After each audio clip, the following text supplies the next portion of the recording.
The first question you want to ask when somebody tells you about research is, compared to what?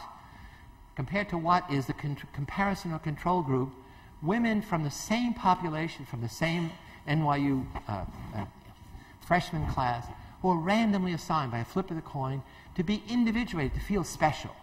So one group is de-individuated. We take away the individuality, make them just numbers, take away anything unique about their appearance. And the other women are wearing name tags. My name is Cynthia Johnson, my name is Susan Hartman, my name is whatever. And now I go in the room, and the first of the two victims, so there's nobody like the Milgram study saying you must go on. There's no experimenter there. It's just 4 women in separate cubicles, and when the amber light goes on, you put your finger down on the button, the green light goes on, shock is in the system. How do you know? She's screaming, she's twisting, she's turning, and she's trying to be creative. And you have 20 chances, 20 trials to shock her. And then at the end of 20 trials, we drag her out and bring the second woman in, you have another 20 trials. So what difference does it make if you're anonymous or not?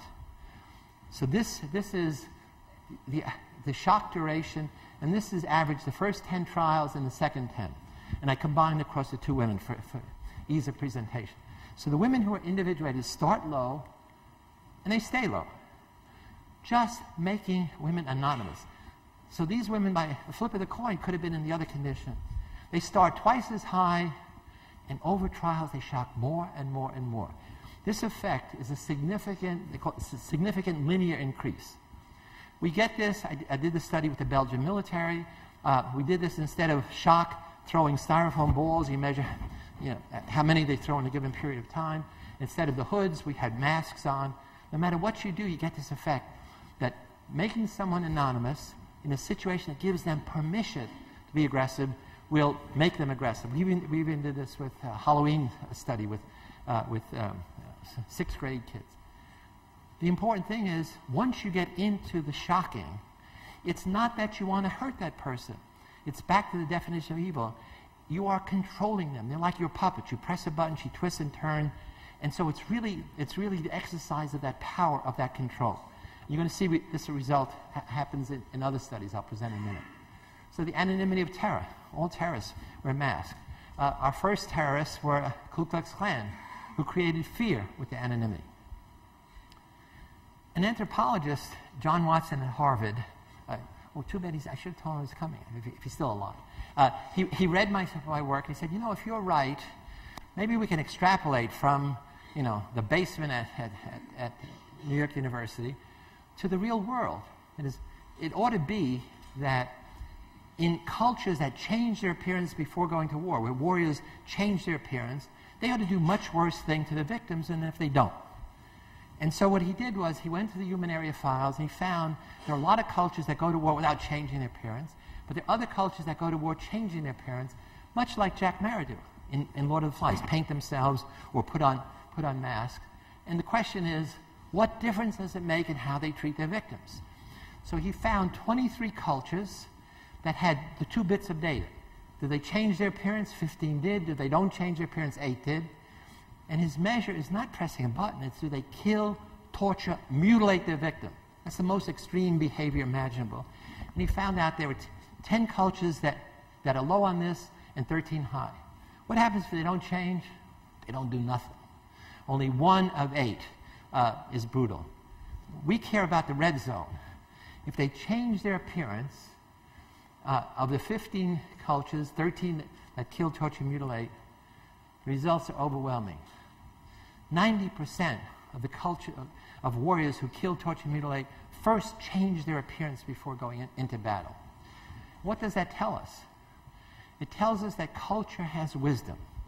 These are 23 cultures, not 23 individuals, because all war is about young men killing other young men because old men tell them to do it. Sometimes it's revenge, sometimes it's over turf or property.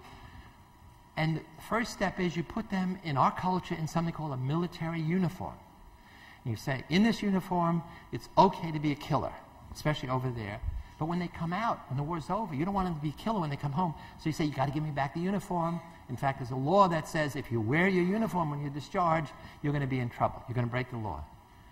So we make people change their external identity in order to get them to be killers for us, But when they come back, we want them to go back to be good little boys and girls, and so they take their uniforms off. The last way among many I'm going to talk about is to get good people to do bad things is you don't change them, you change their perception of the enemy. First, you create an enemy, a group of people that are different from you in some way, different in kind, not your kind, not your kin, and then you demonize them. You either dehumanize them to say they're animals, or they're the devil.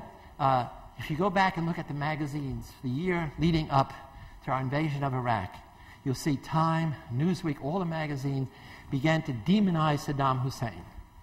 He was our buddy some time ago. We gave him the weapons of mass destruction. That's why we thought he still had them, rather than he gave them away or sold them. So my colleague Al Bandura did a very simple study that should be as important as the Milgram study, maybe not as important as Stanford Prison study, but it's a study about dehumanization. And what he did was a group of Stanford students, let's say 3 students, were going to help students from another school to enhance their group problem solving, the big lie. And they're going to do it by shocking the group when they got it wrong and rewarding the group when they got it right.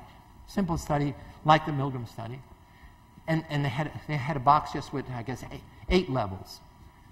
And what happens is the assistant comes around, takes your name, goes inside, and you hear on the intercom, suppose they didn't know it was on, you tell the experimenter, the students from the other college are here, we're ready to begin. Neutral, you don't know anything. In the second condition, you say, the students from the other school are here, they seem like animals to me. Now, you know they're college students, you know they're an experiment, somebody you don't know is labeled an animal. What difference should that make? In the third condition, you hear them say they seem like nice guys. So we're going to call that neutral, dehumanize, and humanize. So here's the data. This is the first 10, this is 10 trials, and this is the mean shock. In the neutral condition, it levels off here. Just labeling somebody an animal, at first it doesn't make a difference, they start exact, but then you get this linear effect. Shock more and more and more and more. The good news is, you humanize people, it's better than saying nothing. That in the humanized condition, they give the lowest level of shock throughout. So what does it tell you? It tells us sticks and stones may break your bones, but names can kill you. And that's the danger of prejudice. That's the danger of stereotypes. That's the danger of labeling somebody the enemy. That's the danger of using all the terms we use to derogate other people. And that brings us up to Yale Stanford Prison Experiment, done way back August 14, 1971 to August 20, 1971.